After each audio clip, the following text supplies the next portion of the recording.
Number পড়ব। তো চলো শুরু করা যাক। প্রাইভেট কারের সাথে ধাক্কা লাগতেই আমি দূরে এসে পড়ে অজ্ঞান হয়ে গেলাম। তারপর আর আমার কিছু মনে নেই। আমি একটু পর চোখ খুলতেই দেখি আমার সামনে যেন একটা রাজকন্যা দাঁড়িয়ে আছে।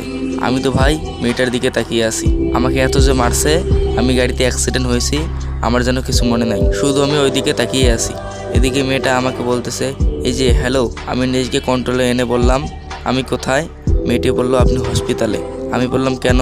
মেয়েটি বলল, আপনি আমার গাড়ির সামনে এসে ধাক্কা খেয়েছিলেন। এদিকে মেঘলা আর তার 2 ফ্রেন্ড এদিকে আমাকে যেখানে বেঁধে রেখেছিল ওখানে পরে এসে দেখে আমি ওখানে নাই।